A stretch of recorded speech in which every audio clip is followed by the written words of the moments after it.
Boa tarde, gente. Boa tarde para o pessoal do online também. Já deram um pouquinho, né, de spoiler de por onde eu passei. Eu trabalho com software já fazem quase 15 anos. E nesses 15 anos eu desempenhei vários papéis. Já trabalhei em empresas de vários segmentos, de vários tamanhos, já trabalhei em projetos internacionais, projetos gigantes, projetos de modernização. E chegou um momento da minha carreira que eu tinha que decidir qual era o próximo step. Eu já estava há 6 anos no nível sênior, trabalhava como desenvolvedora, e eu precisava avançar um nível. O nível sênior já não estava mais me satisfazendo como profissional.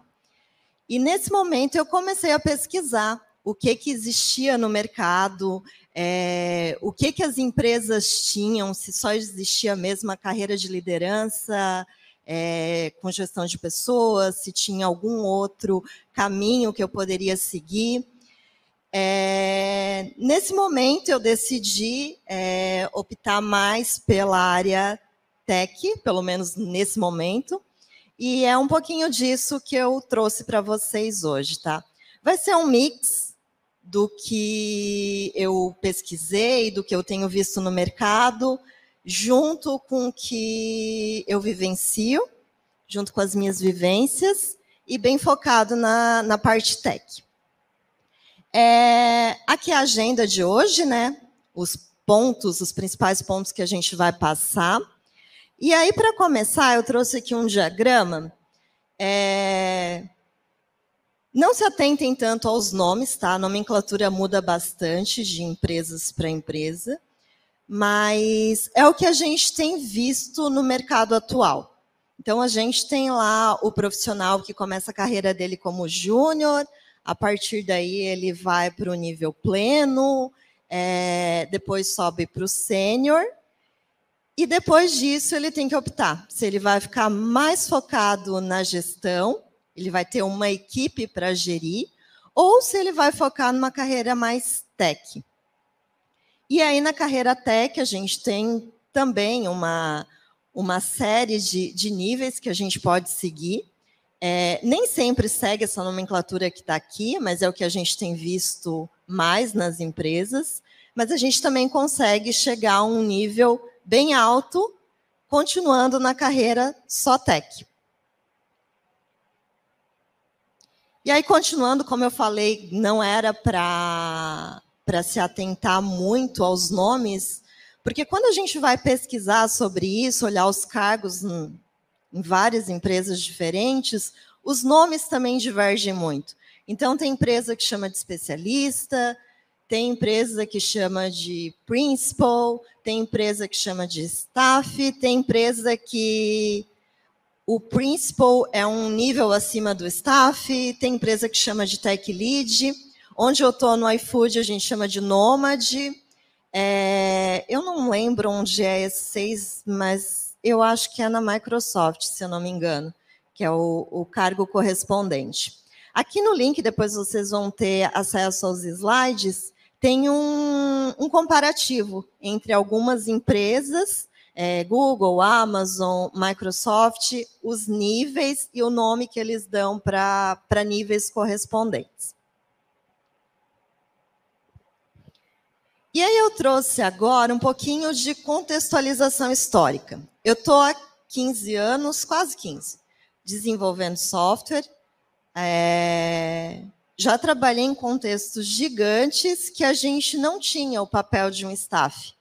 Não existia isso. Esse papel ele começou a surgir, eu acho que faz uns 5 anos que a gente começou a ver nas empresas. Antes disso não existia. E como que as empresas, né, elas faziam, como que elas se organizavam sem ter uma figura técnica, uma figura de liderança técnica forte? A gente tem que lembrar que há 10 anos atrás, 12 anos atrás, as empresas eram mais divididas em silos. Então, a gente tinha lá a equipe de banco de dados, ou a divisão de banco de dados, a divisão de infraestrutura, o pessoal que fazia documentação. todo mundo era separado. O pessoal era dividido conforme a sua atuação. A gente não era habitual ter equipe multidisciplinar. Então, era um processo mais cascateado, né? Começava um projeto novo, o primeiro pessoal de infra tinha que comprar a infra necessária, nessa época não tinha cloud pública, então era necessário encomendar servidor, comprar licença de banco de dados, então o projeto começava por aí. Depois passava para o pessoal que fazia documentação técnica para fazer a parte de requisitos.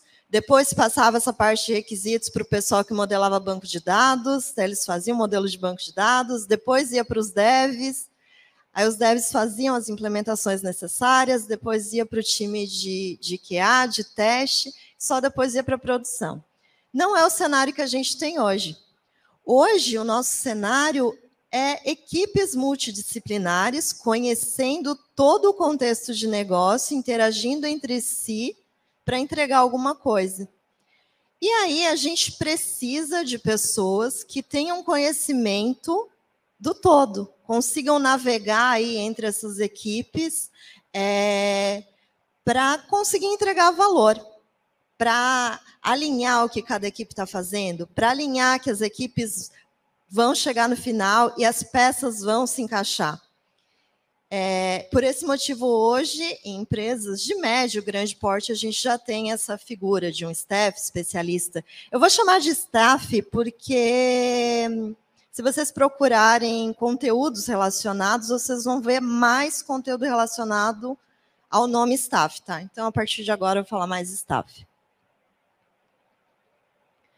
E aí a gente tem diferentes sabores, né? A atuação de um staff numa empresa, ela é diferente. Dois staffs, normalmente, eles não vão estar fazendo a mesma coisa.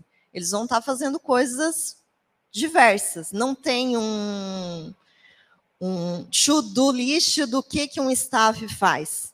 Então, dependendo do time, dependendo do estágio que o projeto está, dependendo do nível da organização, gosto pessoal da pessoa que está nesse papel, atuação um pouquinho diferente. Então, eu trouxe 4 tipos de atuação aqui, que elas estão no livro Staff Engineer, para falar um pouquinho. Então, a primeira é o Tech Lead. E aí, o que o Tech Lead faz? Uma pessoa que é mais voltada para o Tech Lead. Ela está mais direcionada a tirar impedimento do time. Então, ela vai fazer de tudo para que o time consiga andar. Essa é a funcionalidade principal dela.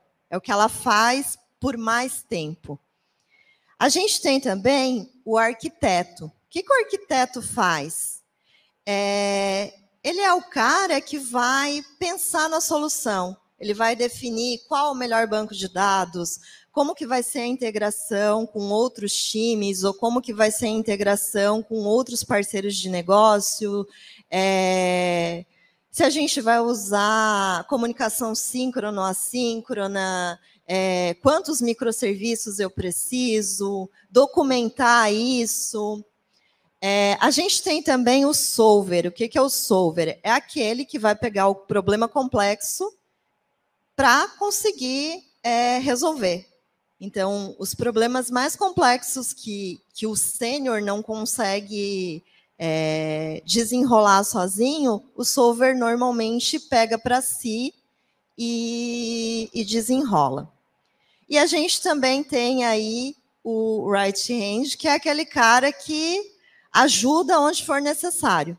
Então, precisou de uma mão porque o projeto está atrasado, ele está lá. Alguém não conseguiu configurar um security group para comunicar com outro serviço, ele está lá. Então, ele está ajudando no que for necessário. Normalmente, a gente tem um desses a gente vai trabalhar mais, mas normalmente é um mix, tá? Por exemplo, hoje eu estou mais ali na parte de arquiteta e de tech lead. Faço os dois. Aí, dependendo do estágio do projeto, de como a equipe precisa, eu pendo mais para um ou para outro. Não que eu não faça os outros, tá? Às vezes a gente tem um problema para resolver e eu pego esse problema para resolver. Ou às vezes preciso de uma mão para entregar alguma coisa, estou lá dando a mão para entregar alguma coisa, tá? Aí eu trouxe aqui o que um staff não é. Tem um mito muito grande, né? O pessoal acha que a partir de um momento a pessoa vai entregar muito mais. Ela contratou um staff, ela acha que ela vai produzir milhares de vezes mais do que um sênior. Isso não é verdade, né? Um staff ele não é um sênior, ele não produz mais código, ele não resolve mais débito técnico, não é um expert em tudo, ele não sabe todas as linguagens, todos os padrões de desenvolvimento, enfim. E também não é uma mina de ideia brilhante, tá? Não pensem que a melhor ideia vai vir só de um staff, pode vir de qualquer pessoa do time. E aí eu trouxe uma frase aqui que eu acho que ilustra bem qual é a atuação de um staff.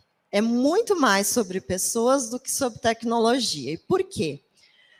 Porque sentar numa mesa e resolver um problema técnico é muito fácil.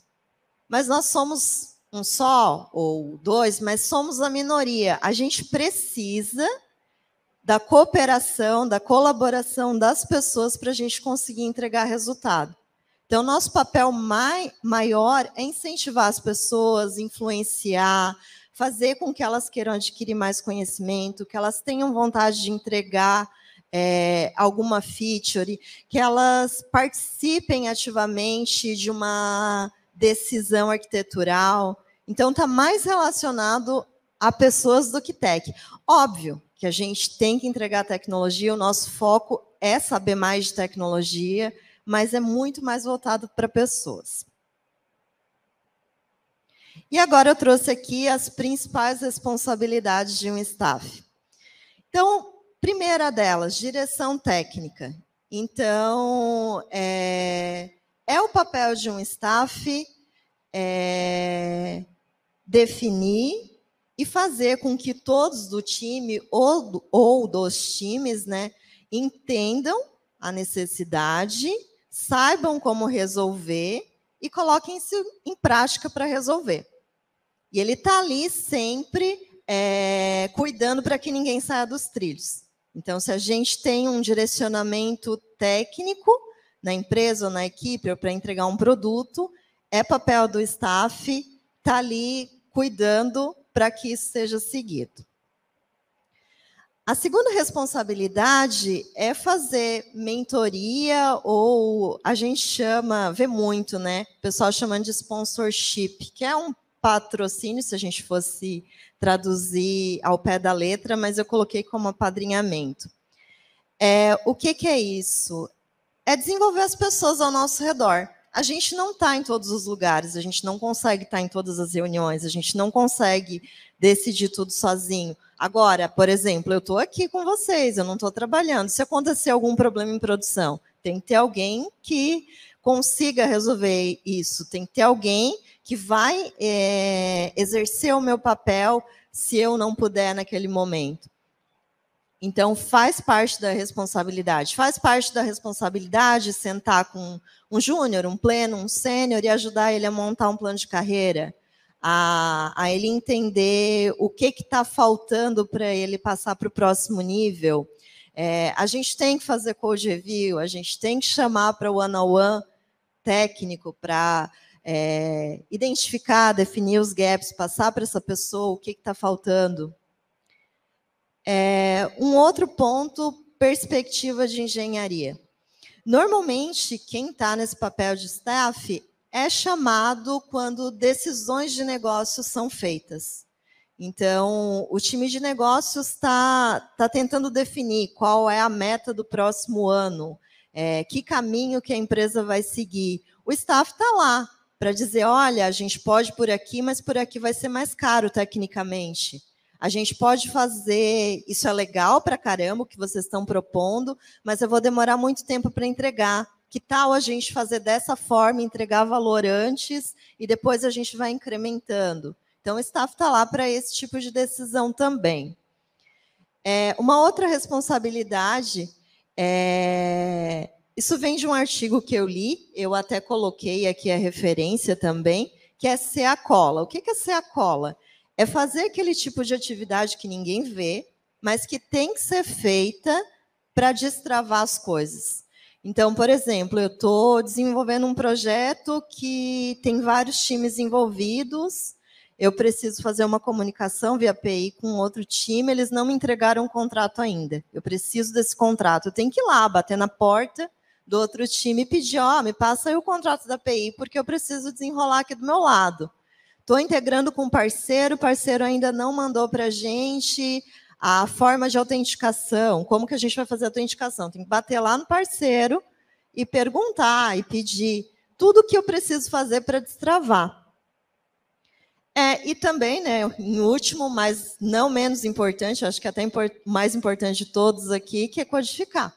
Então, além de fazer todas essas outras coisas, a gente também tem que matar a task, tem que pegar a task do board, tem que entregar, tem que entregar bem feito, tem que resolver os problemas que a gente considera mais complexo. Se alguma tarefa está com algum integrante do time, ele não consegue destravar por algum motivo, sentar do lado dele e ajudar a destravar. Então, tem essa parte de codificação também.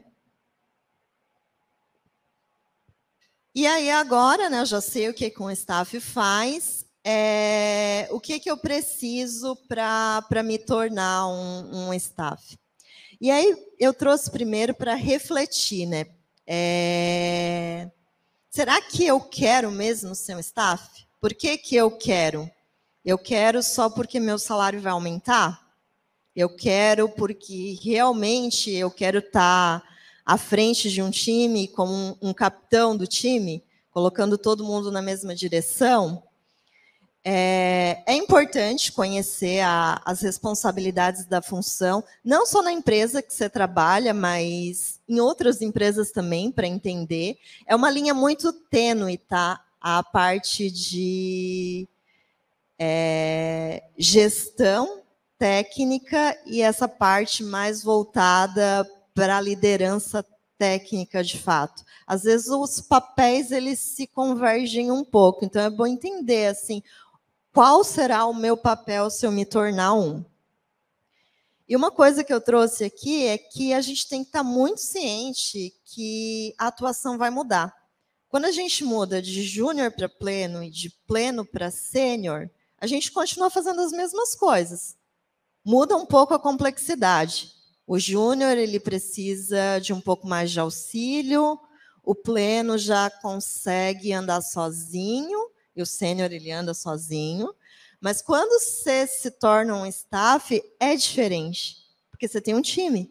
Você não lidera as pessoas, mas tem um time andando contigo. Você não vai conseguir entregar um projeto se o time não andar contigo. Então, você tem que continuar liderando.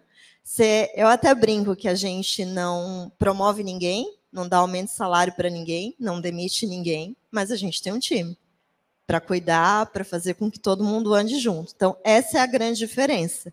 Não é a mesma mudança de um pleno para sênior, mudar de sênior para um staff.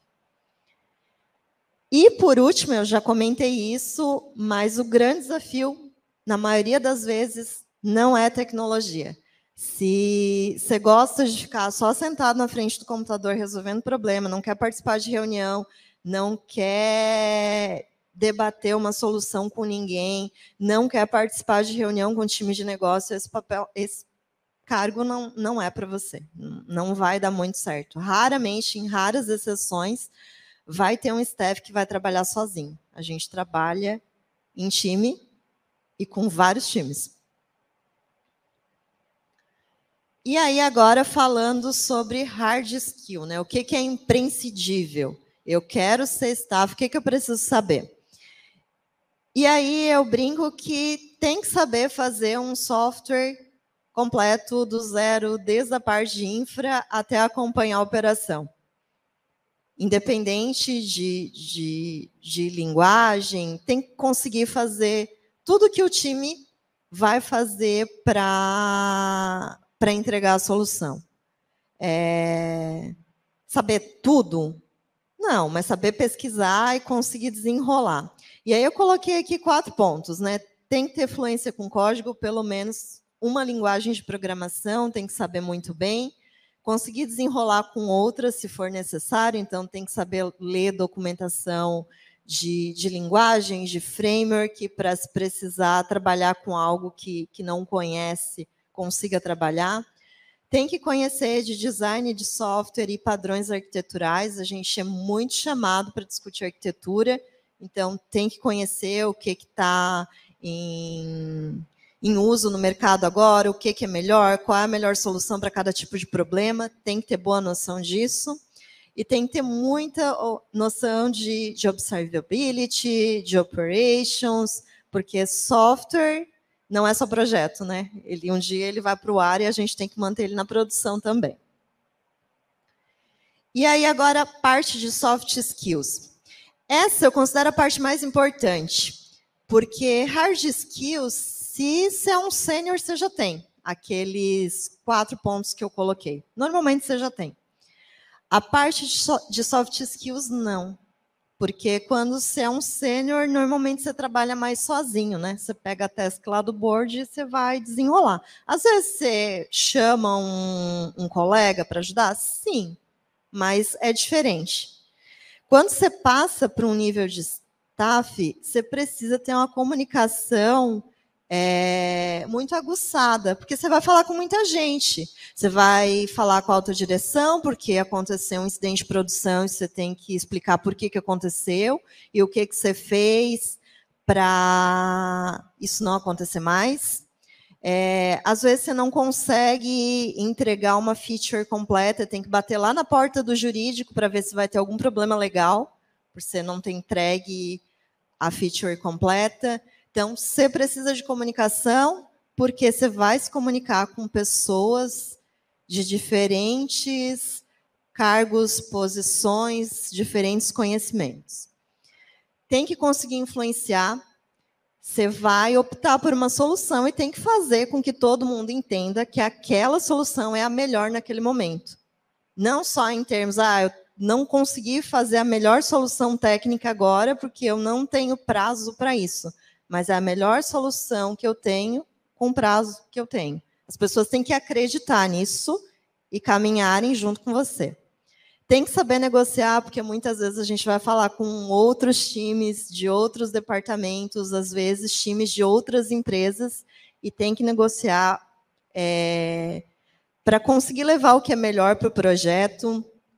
Tem que conseguir tomar decisão.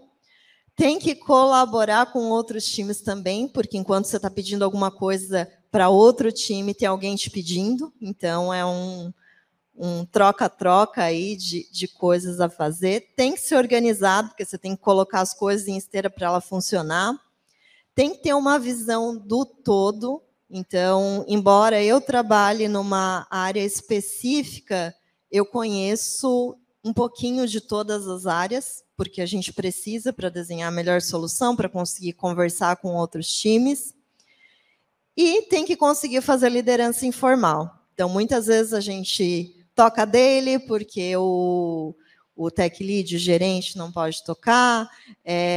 A gente tem que chamar alguém porque o prazo está apertado e tem que dar uma corrida para entregar alguma funcionalidade. Então, tem liderança também. A gente não tem pessoas abaixo da gente na escala hierárquica, mas nós lideramos times, projetos, então é liderança. E agora, como chegar lá, né? Eu coloquei aqui uma imagem de trabalhar duro, mas é mais uma reflexão. Será que é só trabalhar duro? Será que só isso resolve? E aí tem uma pesquisa, ela não foi feita no Brasil, se eu não me engano, foi feita nos Estados Unidos, aqui tem a referência. E aí, ela mostra que só 10% para se chegar lá depende da performance. 30% é como os outros te veem, a tua imagem perante a empresa, E 60% é relacionado ao quanto você se expõe, quanto você está lá resolvendo um problema, quanto você está lá definindo solução para um projeto novo. Então, é quanto você aparece na empresa. É isso que vai fazer você chegar lá. Aí aqui uma charge, né? Como que eu faço para chegar no próximo nível? É sempre aumentar escopo e impacto. Você consegue chegar no próximo nível quando o seu impacto aumenta. E o que é aumentar impacto? Entregar aquele projeto que é muito importante para a empresa. A empresa está com alto custo de cloud, precisa reduzir. Você puxar uma frente para reduzir esse custo e conseguir mostrar que você conseguiu. Chamar as pessoas para trabalharem para reduzir esse custo. Está tendo muito problema em produção, muito incidente, muita gente sendo acionada final de semana. O que a gente vai fazer para reduzir isso? Puxar uma frente para trabalhar nisso, para melhorar esse indicador. Então, é isso que vai fazer você conseguir para o próximo nível. E aí, agora aqui, algumas ações, né, que você pode fazer. Então, a primeira delas é deixar claro para o gestor que você quer, porque ele vai te colocar em situações que vão fazer você aumentar impacto dentro da empresa. É legal ter um padrinho. O padrinho ele vai te colocar na reunião certa, na reunião que estão decidindo coisas, na reunião que está sendo definida a arquitetura. É legal ser ativo aí na squad, na tribo, na comunidade, daí escrevendo um artigo, palestrando, participando de RFC da empresa, procurar trabalhar em projetos que tenham visibilidade dentro da organização, eu citei alguns aí anteriormente. Então, resumindo, não fique invisível. A gente tem que aparecer de alguma forma, se quer se tornar um. E aí, agora, eu sou um staff, e agora o que eu vou fazer? É muito comum a gente ver isso aqui. Virei um staff, minha agenda está lotada de coisa, não consigo mais ter tempo para nada. E a gente precisa ter tempo para essas 5 coisas. Então, eu preciso ter energia, tempo disponível para conseguir entender o problema e tomar a decisão. Eu preciso ter tempo disponível para aumentar minha credibilidade dentro da empresa. Então, eu preciso ter um tempo disponível para montar um curso lá, para melhorar algum gap técnico que o pessoal está tendo. Eu preciso ter qualidade de vida, então a gente precisa descansar, precisa viajar, precisa dedicar tempo a coisas que a gente gosta. A gente precisa ter tempo para melhorar as nossas skills técnicas, porque o mercado de tecnologia ele evolui muito rápido, o que eu uso hoje, amanhã já está em desuso, então tem que separar um tempo para isso. E tem que ter tempo para capital social, porque a gente vai precisar de outras pessoas. Então, eu tenho que ter tempo para conversar, para networking, para quando eu precisar da ajuda de alguém, eu ter essa ajuda, eu conhecer alguém capaz de me ajudar. E aí, mais um ponto, ser multiplicador de força. Né? A gente não consegue aquelas 5 coisas se a gente quer abraçar o mundo. Então, a gente precisa delegar, precisa ensinar outras pessoas a fazer o nosso trabalho para a gente conseguir dar conta de tudo. E agora, aqui, para finalizar, o sucesso, né, ele é limitado pela habilidade de influenciar, entender e trabalhar com outras pessoas. E aí eu trouxe aqui algumas referências. Esses 2 primeiros livros, eles falam exatamente do que um staff precisa ter, o que ele faz, como que é para chegar lá. É muito baseado no que eu mostrei aqui nos slides. Tem esse outro livro, Debugging Teams, que eu acho que serve para todo mundo, em todos os níveis, desde o júnior, pleno, sênior, gerente, CTO, enfim. E tem esse site, que é o Lead Dev, que tem muito artigo voltado para essa área de carreira mais voltada para a área técnica. Tem alguns links para algumas talks que acontecem no mundo sobre esse assunto, e eu acho que a gente está estourando o tempo. Esses são os meus contatos. E obrigado aí